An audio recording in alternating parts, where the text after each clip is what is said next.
สวัสดีเราทุกคนนะวันนี้กับชิพาทุกคนไปช็อตปลากันนะทุกคนเนาะไปกันเลยนี่ทุกคนไปกับนักช็อตมืออาชีพทุกคนคือสิได้กินอยู่อันนี้ช็อตมาเลยประมาณ30 กว่าปีแล้วทุกคนปล่อยโอ้โหนี่ส่งสิมีปลาอยู่บ่ได้อู้อันนี้มือหมอช็อตเฮ็ดเองเนาะทุกคนนี่เอาจัดการเบอร์มาดูกันทุกคน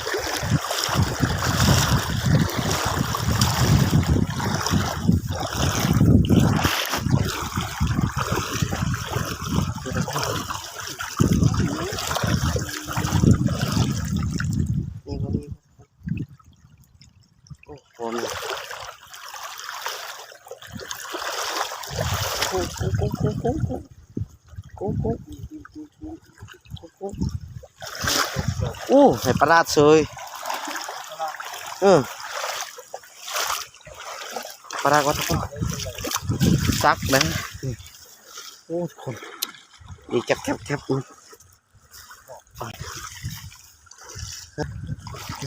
็นไหมเดี๋ยวเสร็จเลยโอ้บ่อยากตายเว้ยมันบ่อยากตาย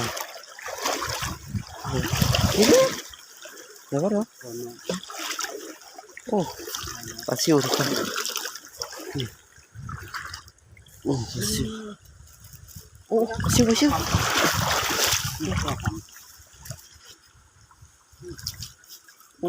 โอ้หางโอ้หางไม่ใจเย็นตีหัวหน้านี่ไม่กุ้งร้ายเว้ยเอาตอนมันขึ้นนี่แล้วจึงไงกุ้งนั่นแหละเก็บทุกคนนี่โอ้ถ่ายทุกคน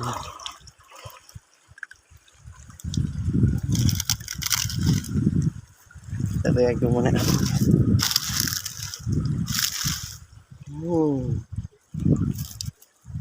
มาทุกคนโอ้ไปสิตุ๊ดนี่สมัครโอ้นี่โอ้ขานี่ไม่ตักเอาบอกขึ้นนี่ใช่นี่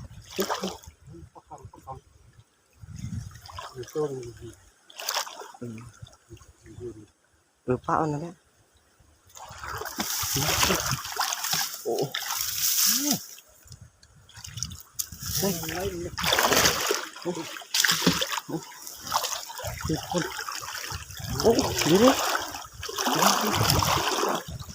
โอ้นี่โอ้โอ้คักคนดูดิอย่าเอามาไกลเลยตีหนุ่มนี่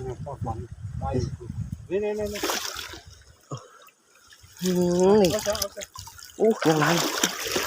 เมื่อกี้ลืมทางโอ้นี่ทุกคนโอ้คักปลาพันธุ์มันไงโอ้ปลาพันใหญ่นี่ซ้ำควายคักพ่อกินโอ้คักอยู่ห้องเลยถ้าอยากติดต่อชื่อนี่ได้เด้อหมอช็อตนี่เด้อเขาก็เฮ็ดจังมาห้าวขายเขาอ่อนโอ้ยของดีๆดูสิหาสวนอันนึง400,000-500,000กีนี่เนาะทุกคนเนาะต้องเครื่องต่อทุกคน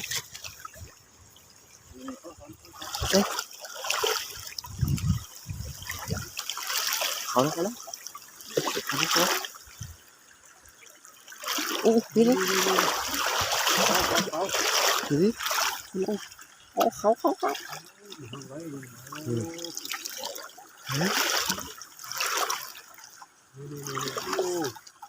ตายดีเลยเนาะคัก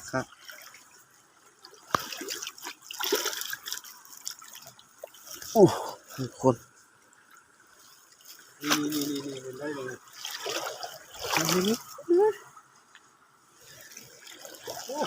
เฮ้ยเฮ้ย ชื่อ โอ้คักคักคักทุกคนปลาซิวก็เอาอะไร นี่เป็นไหนในฟาร์ม บ้ามันก็ตาย ตาย คือเขาคือบ่เห็นเนาะเขาช็อตคือมันตายจังเห็นโอ้คักคักคักอยากต่อซื้อก็ได้แล้วมอช็อตนะอันนึง500,000กีบโอ้ เมื่อนาโซ่จะให้ต้นครับเล็กหน่อย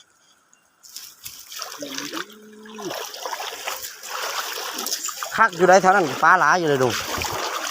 าโซ่นะ เออ เฮ้ยน้ำฟันเฮ้ย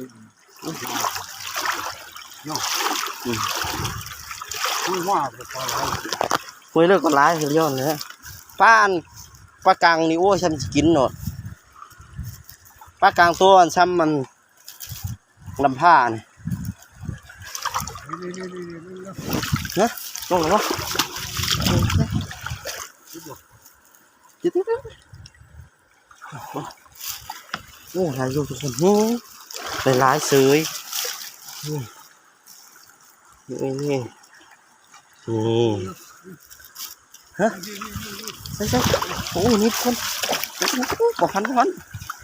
นเด็กติดขี้หินนะ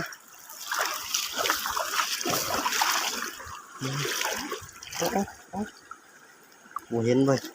นี่นี่โอ้คัก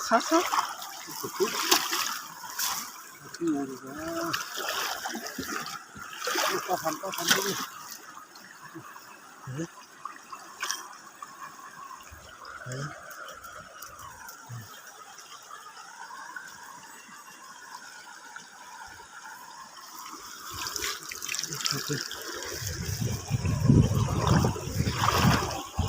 โอ้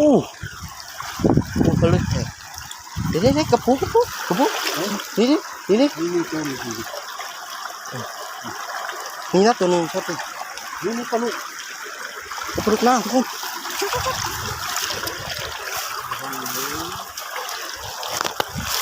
ตัวนี้เดี๋ยวทุกคนโอ้โอ้โหนี่มันอ่ะโอ้โหไม่ใช่เลยตีนจนรูดเบิดเพราะมันแห้ง ว่าแข็งตัวนี้ก็ได้แห้ง ฮะ นะครับกระแทกมันทุ่ง กระแสไฟมันยังแห้งอยู่หรอกไปสตอเลยทุกคนเลยมารีวิวต่อตอนถ่ายนี่ทุกคนหลายอยู่ทุกคนปูหน้าปูยังกระไรเต็มเลยนี่เนาะหางนิบป่วยนี่ปักคอไปยังวะโอ้ลายทุกคนไปชั้นนี้ทุกคนเนาะกำลังซัดลงไปลุมต่อนะทุกคนเนาะคักมาเมื่อนี้ใครอยากซื้อมอซัดติดต่ออะไรเลยทุกคนเด้อคอมเมนต์ไปก็ได้ทุกคนโอ้คักไปซัดต่อเลยทุกคนหาอยู่ทุกคนกลับบ้านกำมาวานคนมันร้ายทุกคนร้ายอีกทีทุกคนมาเห็นแล้วกินเหมือนกันทุกคนนะเห็นอะไรกินคอมเมนต์มาทุกคนโอ้คักมาเนี่ย